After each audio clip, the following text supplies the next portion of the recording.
there! Welcome to Story Sell Your Brand with Gigi Barnett, where we show business owners how to do their own public relations and get their names in the media. Today, we're talking about facing fear. You know, the kind that rears its ugly head at your business or career. We're sitting down with a small business owner who unveils the story of how they got past it and made an impact. Story Sell Your Brand starts now. Hi everyone, I'm Gigi Barnett. Welcome to Story Sell Your Brand, where we help service-based business owners do their own public relations. I'm so glad that you've joined us for our 5-day summit on crushing fear. Over the next 5 days, we'll unveil a small business owner or an entrepreneur who has faced fear in their business, their career, and that means their life. And they found a way to crush it or to just simply work around it. We're putting all of this on our platforms, on YouTube, our website, the podcast. You know, I decided to do this because starting a business was, next to having a baby and getting married and being on TV, the scariest thing I have ever done in my life. And you know, some days I am still just a little bit frightened by it. But so much of this is going to be me learning about the things that we all can do to get around the fear and to get the success that we are all looking for in our businesses. On this episode, our guest is Adeina Anderson. And I met Adeina a few years ago when she appeared on a morning TV show that I was hosting. Shortly after that, we became really close friends. And I learned that she was one of a handful of people who I know who are booking themselves on shows and pitching the media without hiring a pricey public relations firm. And you know what? She's doing it right because Adeina has appeared on NBC, CBS, ABC, Fox channels nationwide, and she's appeared in big cities like Tampa, Houston, and Denver. She's a professional lifestyle expert, a travel and entertainment writer, and a speaker, and she's based in San Antonio, Texas. Adeina is someone that I learn from every single time we talk. You know, those people who you think you're giving them some, value, but when you hang up the phone with them or you read through their emails, you know that you're the one walking away with more insight and better understanding of a subject. You know those people? Well, Adeina is that person, and that's why we decided to have her appear in the summit. Adeina, thank you so much for joining us. Thank you for having me. All the way from my head is like this big right now. You deserve it. You deserve it. Because like I said, you're really, I've worked in television for 20 years. And the people that I come in contact with on a daily basis are public relations firms or people who hire them. And the fact that you're doing this by yourself really is extraordinary. Tell us, before we get into the fear part, how did you get started doing this? You know, it's kind of funny. About 15 years ago, I worked at a craft store and a station came by and said, "Oh, we like your pumpkins that I was carving. Can we have you on our show?" And I was like, okay, whatever, I didn't think anything of it. One turned into a cable channel coming in, turned into a once a week, me going on their station, and it kind of turned into a career for me. It started completely because of a pumpkin, because of a fluke. I met a few people throughout me going on TV that were kind of doing this as a business, asking me why I'm not doing this as a business. Wasn't even a thought to do it as a business in the beginning. It was just fun. I was having fun. I had my job, and this was my fun. And then I saw the opportunity and the potential to actually turn this into a business, and I ran with it. And so that's kind of it.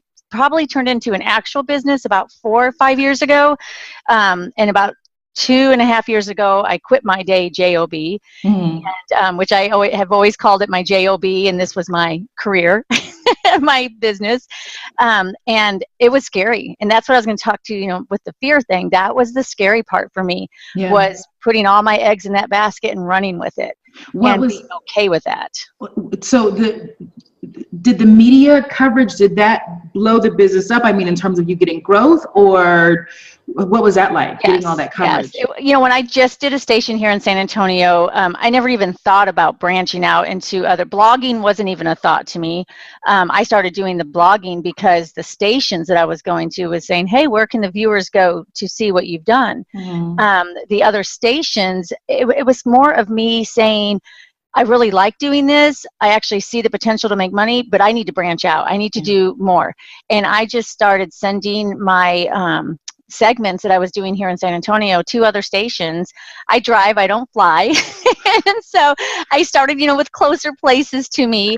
I did a syndicated show for a little bit out of Houston that really kind of launched me. That because it was syndicated all throughout the country. So people started to know who I was in other cities because of that. Now that show ended only about 2 years in, but I was able to be launched already before that. Yeah, I mean, Houston is a pretty big city as well. Yeah, I mean, to get that kind of media attention, I mean, people are clamoring for that. Yes. So you said the biggest part was launching out and starting your business. I mean, and for so many of us, I was telling another colleague the other day is that television for me getting in as a on-air person was scary, I mean, and very competitive. It was starting a business. It had nothing on starting a business. So what were all of the fears that were associated with saying, okay, I'm going to switch places with having this be my main focus and my day job being the side piece? Well, obviously the biggest fear was money. How am I going to pay the bills?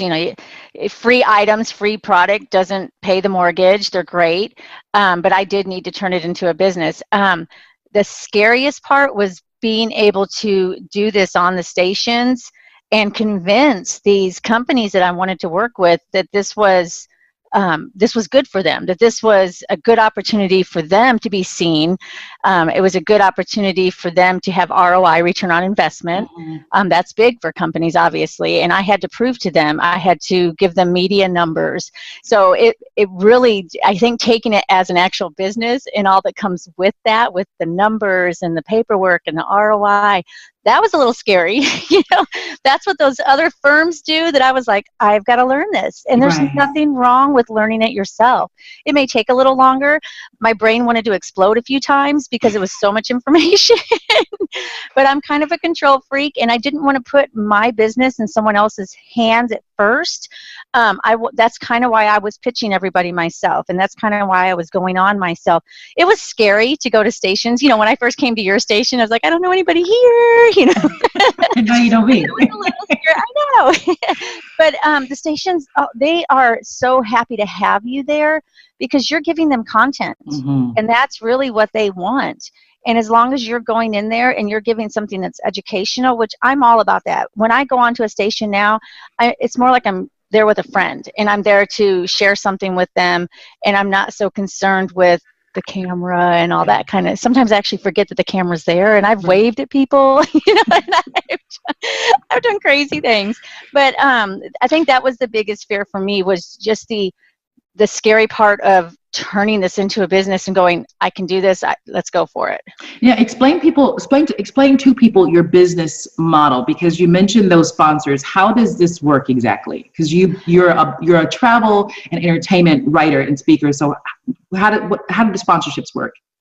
So right now it all comes as a media package, because sometimes they may not get a TV segment. They may just want a blog, or they may just want an article from me. They may just want social posts. I'm working with a couple companies that only want social feed posting, and that's fine. I'm doing my own videos and different things like that.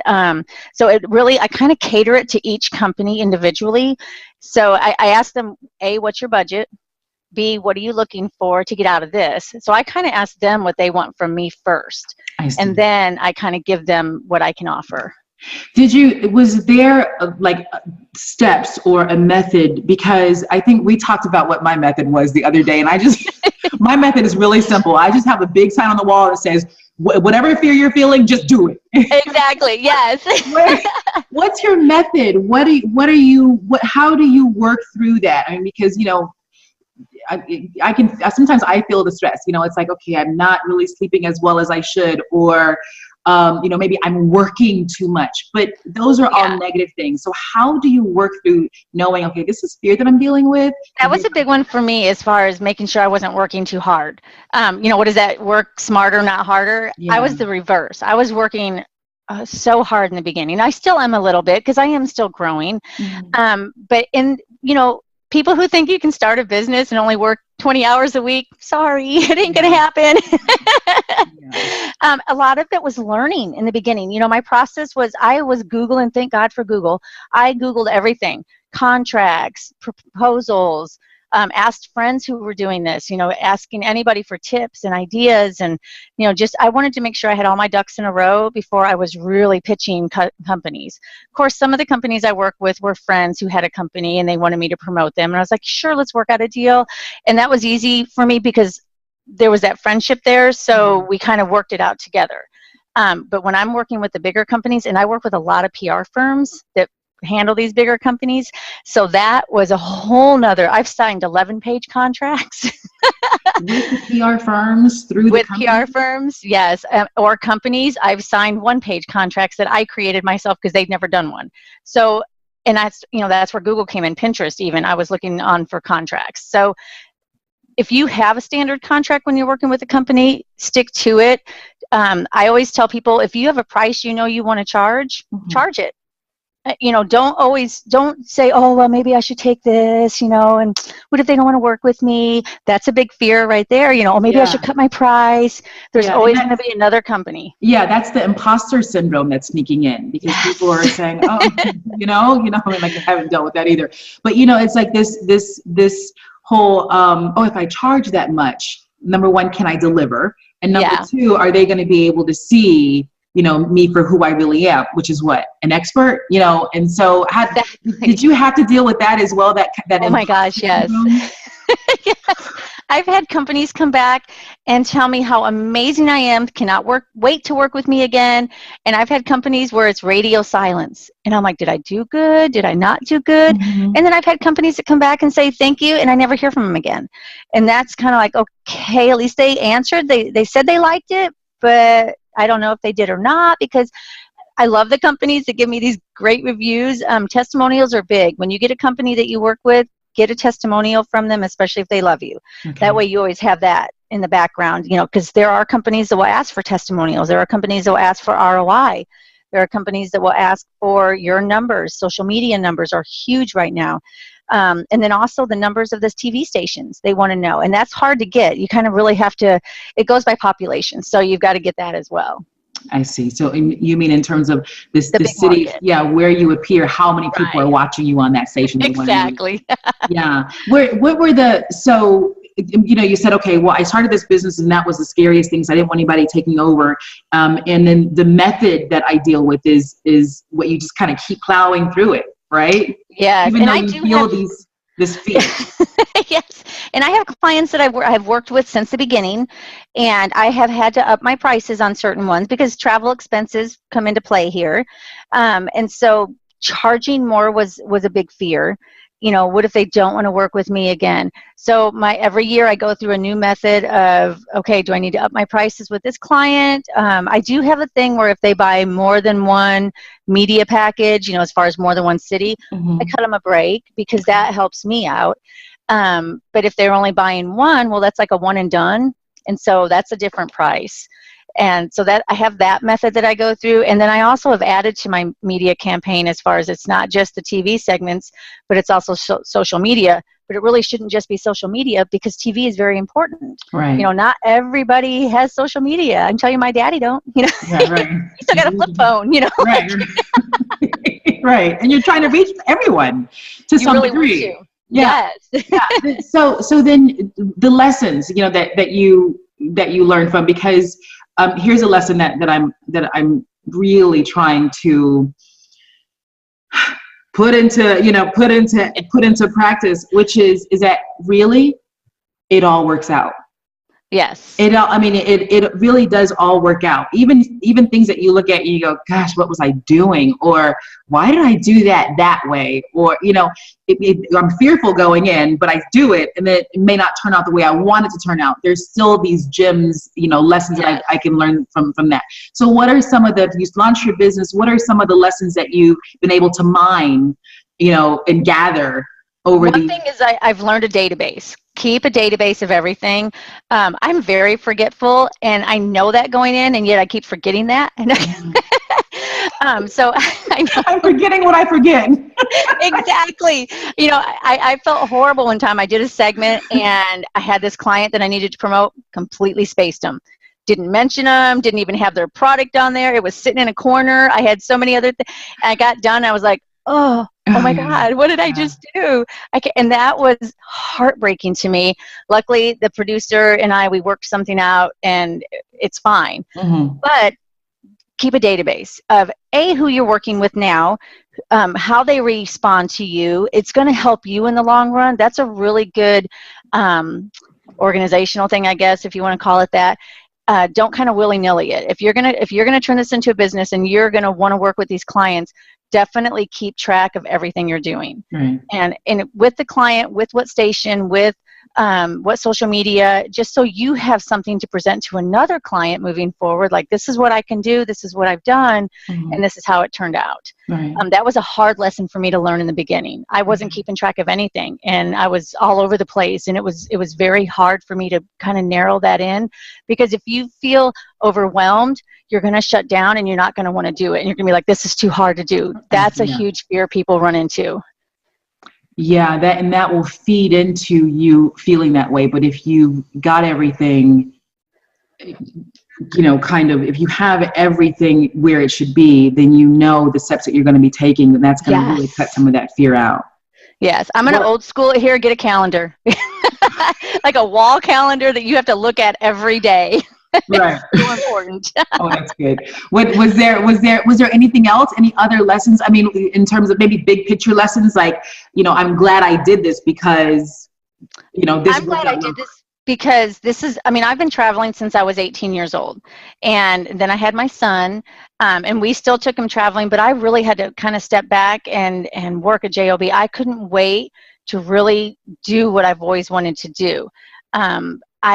I really think that if you do want to do it, don't let anything else get in the way. Things will get in the way. Day-to-day will get in the way. Kids will get in the way. Pets will get in the way. You know, bills will get in the way. Just know that as long as you work hard at it, that you can do it. But that is a big, that's a big step. You know, I prayed a lot. Yeah. You know, am I doing the right thing? I have a very supportive husband. So that, you know, my support system was great. My family support system is amazing, and my friends, my other entrepreneurs, get into an entrepreneurial group. That's a really big part of when I was growing this business. I had to find like-minded people to kind of justify or solidify the fact that what I'm doing is good, you know, because I kept doubting myself. I was, what am I thinking? Who do I think I am that I can do this, you know? And being able to talk with other like-minded people really helped. You know, there's a lot of business networking groups out there. It's definitely a good thing to get into as especially starting out entrepreneur, just so that you know, and it's a good place for you to network your business. You know, you get other ideas. Yeah, I'm often intrigued by what the fears that we are facing say about us. Yeah. You know what I mean? Because we all have different fears, you know, and that pegs into our own different personalities, right? And we all have different goals and different definitions of success. Yes. And so I'm always intrigued by what our individual personal fears say about us.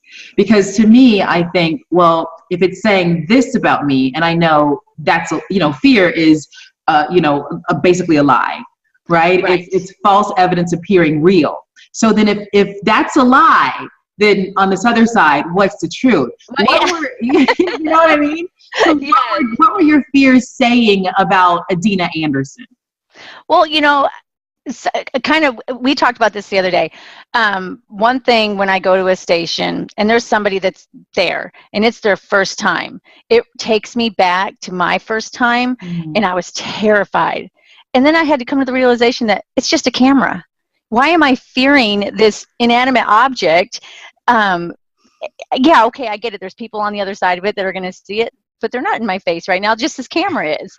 And so I always tell people, when you go on TV, pretend you're just talking to a friend.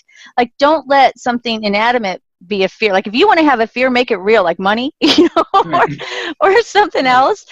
So I think my biggest fear right now is the way that different stations are changing. Keeping up with the changes. Like you have to really keep up with the social media changes, the TV changes, the FCC. There's so many things. So I think my fear was fear of learning. Mm-hmm. And fear of continued learning. You think, okay, I got it, I'm good. Right. And then it changes tomorrow. So always, so that's kind of my biggest fear. Like, I don't want to miss anything.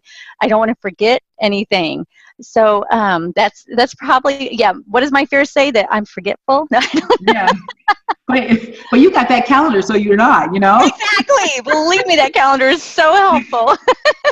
So if that's the fear, that you were dealing with, so now the truth, the fact is what now? Because you've done so much media coverage. You've gotten so much media coverage for your business. Well, I started a new station a couple weeks ago, and I still had that little bit of fear because it was new people. What is their station like? And I walked in there, and it was the first time I'd been there, so, I don't know anybody.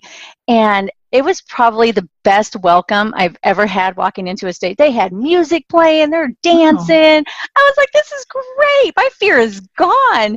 And so, but I have gone into stations where like nobody talks to you and you don't know what to do. Yeah. And so I just try to put that aside and go, you know what? They asked me here because they feel a value in me. So I need to know that I am that valued person. They think I'm valued. They invited me. So you have to remember that you're there for a reason and put that fear away. And so I think that's my reality now, is that I go in there because I know that I'm wanted to go there. Yeah. Like I'm not just showing up going, okay, here I am. Like they want me to be there. They emailed me and they asked me to come, and that's why I'm there. So that fear has to go away. Mm-hmm. And my reality has to come in that I am that expert. I am that person that's invited. I am that person that they want. Yeah. Take that a little bit further, because, these lessons that you've learned that you have now, you said you meet people at stations who are just like you, how you were years ago. What are some of the, and you said you tell them, just think about talking about to a friend. Are there other lessons that you would give, especially to a business owner who might not even be starting out, who might be, who have been in business for quite some time now, and they're looking to get some media coverage for their company or their business? What would you tell them? And they're, and they're saying, no, I'm not going to do TV, or no, I'm not going to put my face. I'm not an expert. What do you say to them? First thing I tell them is, don't worry about looking at the camera. So many people do the dead, Mm-hmm. like, where's the camera? Where do I look? Just look at the host. Just feel comfortable in knowing that you're there because they value you. They wouldn't have you there if they didn't. And they certainly wouldn't ask you back if they didn't feel that you were of value to their viewers. So, I tell them, you're not saving lives here, unless, of course, it's a doctor, right? Right. But you're going in there to promote your business, your thing that you love and you take so much pride in, and this is your life, and you're taking it in there and you're sharing this with all these people. That's what you need to remember. It's just like if you're a storefront and they walk in the door and they're asking you a question, that's all you're doing. You're just able to tell so many more people than just that one person. Mm-hmm. Yeah. So just have fun. That's my other thing. I always tell people, just have fun with this, because people are going to see how much fun you're having, and that just make sure it's fun. Yeah.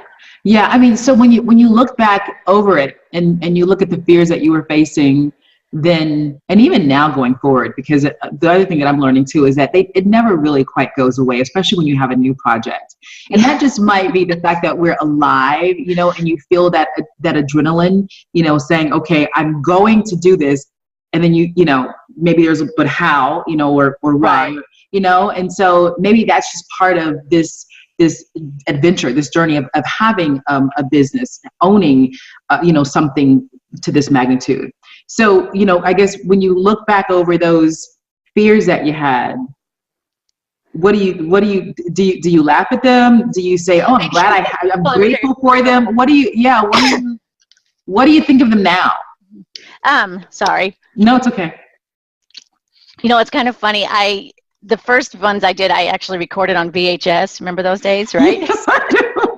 And I don't have a VHS recorder anymore, or player or whatever. But I used to look back at that tape, that first one I did, and go, okay, I've come a really long way since then. And so I just kind of just move forward all the time. And sorry, I'm like totally choking. You don't miss this Texas pollen, do you? No, gosh. I'm so sorry. You have to deal with that. And it Oh my God, I thought I was going to do great. I tried to avoid going outside today. Oh my gosh. okay. And so, sorry, you have to ask me the question again. I was choking. Well, I was saying, how did you, over the last few years, since starting your business and where you are now and even looking forward, what do you think about the fears behind you and even the ones ahead of you? Well, my fears are different now, obviously. A lot of my fears now kind of stem from growing. Like, I know I've got this. I can do this, this TV thing. I know I can pitch a company. My pitches change every once in a while, but I've got my thing down pat. Mm-hmm. I still get giddy when I get an email back from somebody and they're like, oh my God, I love this. Let's talk. That is just the best thing in the world when somebody's interested in me promoting them. Mm-hmm. But I look back at those old fears. My biggest fear was going out on my own, starting this business. It's still to this day, probably the biggest fear of anybody starting a business is, am I going to succeed? What is succeeding to some people? I'll bring bloggers into this. To some people, it's, I get free items. That's really, not my thing. Right. But a big fear to me is, could I sustain my family on what I make? Could I on my business? Would my business keep my family going? And that's kind of my goal every year, is I want to know that what I'm doing is not just because it's fun. Mm-hmm. There's got to be a reason. Yeah, I do have fun. Okay, I'm not going to lie. I love what I do. I love my business. I love my job, if you want to call it that. I love going around doing what I do. But I also have to remember that there's got to be a reason I'm doing this, whether it's money, whether it's because I'm serving people, mm-hmm. I'm sharing how to do something with people. You got to find your why. Like, why am I doing this? And I look back at, it's changed from when I first started doing this to when I did it 10 years ago, 5 years ago, and then now as a business. I love it now more than I did back then when I was just doing it for the heck of it, because I'm a competitive person. Yeah. So to me, every pitch, everything that I get is kind of me going, I did it, I won, I succeeded. Yeah. And so that kind of takes the fears away, that I'm actually doing and creating and building something that I've always wanted to do. Yeah. Adeina, I'm gonna end on that why, because you're absolutely right about that. That why, what propels you forward, is what will make you say, I'm going to kick this fear in the face. Yeah. Exactly. It's what will make you, get rid of the 9-to-5 job, start a business.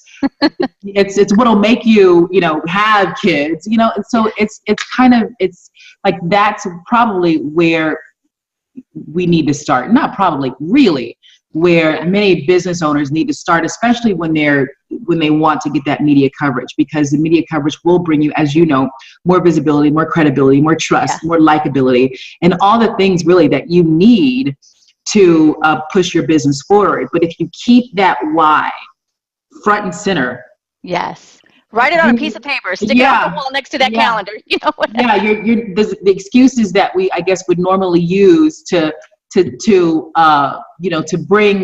bring up, they're gone. They're absolutely gone to that would keep us from doing anything. And that's exactly that's why I want to end this, because your why has gotten you the exposure. People know your name now. Your social media is blowing up. We see you in Houston, Tampa, all those big markets, Denver, Michigan, all over. Denver, all those big cities. You know what I mean? So you've got this, and I just want to say thank you again. Thank you. Yeah, I got to get my calendar right. I'm gonna place it right. Yes, go get that calendar. Go place it on my wall, because yes, I can be forgetful at times, and so I want to just kind of turn this to folks who are listening. because, we decided to do this summit because we were getting so many new clients, so many new consultations with people where we would say, hey, let's include television in your media plan. And they were like, no, I want to do print. I'll do radio and I'll do some podcasts, but I'm not touching television with a 10-foot pole. And the thing about it is that's understandable. Public speaking is still the number one fear in this country, behind fear of heights. But I have seen and worked with so many people who have been able to eliminate this fear and work around it, because you just have to do it. It's not one of those things that, you can read a book on and then say, okay, now I know. You've got to go to those stations. You've got to go to, you got to do the pitching to get the visibility that you really want. I mean, people say, I don't like the way I sound, or I don't like the way I speak, or I'm going to botch that interview, or the imposter syndrome creeps in and takes over, and they start feeling like, I'm not an expert. Who am I? Like you said, who am I to tell these people, what to do in a situation? And those are all valid reasons. But if a business owner continues to use them, if an entrepreneur continues to say that, they're going to miss out on the visibility and, more importantly, the growth, that comes from facing those fears, the growth that comes from getting more media attention and getting, and crushing that fear, because it's going to apply to other areas of your life as well. I mean, I can talk about this forever. I can talk. I was going to mention something I had said to you a couple of weeks ago in a book that I read, and it goes over in my head over and over again, and it's that, why not me? Yeah. I mean, why not? Other people can do it. Why not me? Why can't I do this? Why can't I start my own business? Who am I to say I can't do that? Yeah. If I want to do it, do it. You get one of these lives, go make sure you're doing what you want to do. It's short, and you spend most of your day, if you're at a job, and if you're unhappy and you want to start a business, that's what you need to do. Yeah. Go out there. Why not me? Yeah. And if you see that, and if you already have that business and you want to get more media attention, if you're like that, I'm just going to turn to the viewers now. If you're like that and you want to see more media coverage for your business, you want to see more third-party visibility for your brand, get in contact with us right now. We are at storysellyourbrand.com. Our calendar is open for you, so head over there right now and we will chat with you for free, a free consultation. We'll find out what your visibility goals are for your business, what you've been doing to get your name out there, and we'll help you craft a plan where you can say, this I can do, and I have somebody helping me, and I'm not afraid to do it anymore, because that's really what we need, is somebody walking alongside of us to say, you don't have to be afraid. Adeina, thank you so much. Again, I'm ending this call and I'm walking away knowing that I've got the value. Thank you so much. Thank you. All right. And thank you also for joining us. I'm Gigi Barnett, and we'll see you later at storysellyourbrand.com. Bye-bye, everybody.